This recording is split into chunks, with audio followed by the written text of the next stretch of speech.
Hi, ലീഗുകാരെടുത്താണ്. നിങ്ങൾ ആ പച്ചക്കൊടി എന്ന് മാറ്റിയിട്ട് ദയവ് ചെയ്ത് കാവിക്കൊടി കയ്യിലെത്തണം. ആരെ ബോധ്യപ്പെടുത്താനാണ് നിങ്ങൾ ഈ പച്ചക്കൊടിയായിട്ട് പാവപ്പെട്ട മതവിശ്വാസികളുടെ മുന്നിൽ നടക്കുന്നത്? നിങ്ങളുടെ ഉള്ളിൽ നിറച്ച് നല്ല കാവി ബോധമാണ് സംഘപരിവാറുകാരാണ്.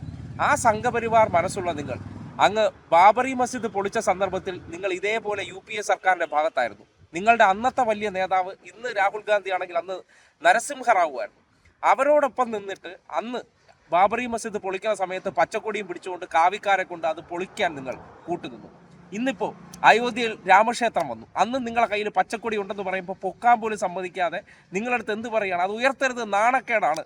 കാര്യം അത് കാവിയെ വല്ലാതെ അസംതൃപ്തിപ്പെടുത്തുന്നു. നിങ്ങൾ തെരഞ്ഞെടുപ്പ് കാലഘട്ടത്തിലെല്ലാം പച്ചക്കൊടി ഉയർത്തിയില്ല, കാവി അതിന് പകരം പൊക്കി കാണിച്ചുകൊണ്ട് ആരെ സംതൃപ്തിപ്പെടുത്തി? നിങ്ങൾ സംഘപരിവാറുകാരെ സംതൃപ്തിപ്പെടുത്തി. ഇപ്പോൾ PM ശ്രീയുമായി ബന്ധപ്പെട്ട് വരുമ്പോൾ നാണവും മാനവും അഭിമാനവുമുള്ള ഏതെങ്കിലും ലീഗുകാരുണ്ടെങ്കിൽ ഇനി ആ പച്ചക്കൊടി കൈകൊണ്ട് തൊടില്ല. കാര്യം മനുഷ്യന് വേണ്ടത് അഭിമാനമാണ്, ആത്മാഭിമാനം. ആ ആത്മാഭിമാനം നിങ്ങൾക്കുണ്ടോ? നിങ്ങളോട് സ്വയം ചോദിക്കേണ്ട ഒരു കാര്യമാണ്. കാര്യം ഇപ്പോഴത്തെ ഈ രാഷ്ട്രീയ സാഹചര്യത്തിൽ ഓരോ സന്ദർഭങ്ങൾ കടന്നു പോകുമ്പോൾ അതിൽ കൃത്യമായി തെളിയപ്പെടുന്ന ഒരു കാര്യമുണ്ട്. എന്താണ്?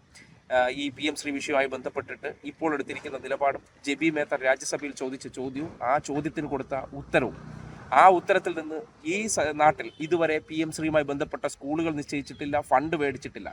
പക്ഷേ PM ശ്രീയിൽ ഒപ്പിട്ട് പണം മേടിച്ചു എന്ന് പഴിചാരിക്കൊണ്ട് കാവിയെ നിങ്ങൾ നോവിക്കാതെ, കാവിയുടെ എല്ലാത്തരം സംതൃപ്തിയും നിങ്ങൾക്ക് കിട്ടണം. കാവിയെ അസംതൃപ്തിപ്പെടുത്തിയാൽ നമ്മുടെ സുഗമമായിട്ടുള്ള കച്ചവടങ്ങൾ നടക്കില്ല എന്ന് തിരിച്ചറിഞ്ഞുകൊണ്ട് നിങ്ങൾ ചെയ്തിരിക്കുന്ന ഈ പ്രവർത്തനം, നിങ്ങൾ അന്തസ്സായിട്ട് ആ പച്ചക്കൊടിയൊക്കെ അങ്ങോട്ട് താഴെ വെച്ചിട്ട് നാളെ മുതൽ ശാഖയിൽ പോയി ദണ്ഡ് പൂജ ചെയ്യുന്നതാണ് ഇതിനേക്കാൾ അന്തസ്സെന്ന് പറയേണ്ടി വരികയാണ്. കാര്യം അത്രമാത്രം വർഗവഞ്ചനയാണ് ഒരു മതവിഭാഗത്തോട് ലീഗ് നടത്തിയിരിക്കുന്നത്. ലീഗിനെ കൊണ്ട് തന്നെ കേരളത്തിലെ സംഘപരിവാറുകാർക്ക് സന്തോഷമുണ്ടാക്കുന്ന രീതിയിൽ PM ശ്രീയിൽ ഒപ്പുവെച്ചു കൊടുക്കാൻ മേനോൻ എന്ന ശാഖയിൽ പോയി ഗോൾവാൾക്കർ ചിത്രത്തിൽ തിരിതെളിച്ച് താണു വണങ്ങി നിന്ന വ്യക്തി നിങ്ങളെ കൊണ്ട് അത് ചെയ്യിച്ചതെങ്കിൽ ആ സംഖ്യയോളം നിങ്ങൾക്ക് വേറെ ഒരു ഗോഡ് ഫാദർ ഇനിയില്ല. ആ സംഖ്യയോളം ഈ നാട്ടിലെ ബാക്കിയുള്ള സംഖ്യകളെ സന്തോഷിപ്പിക്കാൻ കൗശലമുള്ള മറ്റൊരു വ്യക്തിയില്ല. അതുകൊണ്ട് അന്തസ്സായിട്ട് ഈ മതവിഭാഗത്തെ ഇനിയും ഒറ്റുകൊടുക്കാതെ ആ പച്ച പതാക എടുത്ത് ചവറ്റുകുട്ടയിൽ എറിഞ്ഞിട്ട് നാളെ മുതൽ കാവിയും എടുത്തുകൊണ്ട് ഈ നാട് നീളെ സംഘപരിവാറിൻ്റെ പ്രചാരകരായിട്ട് ലീഗന്മാർ ഇറങ്ങുന്നതാണ് നിങ്ങൾക്ക് അന്തസ്. അതിനപ്പുറത്തേക്ക് നിങ്ങളെ ഈ നാട് ഇനി ഒറ്റുകാരെന്നല്ലാതെ മറ്റൊരു രീതിയിലും അടയാളപ്പെടുത്താൻ പോകുന്നില്ല.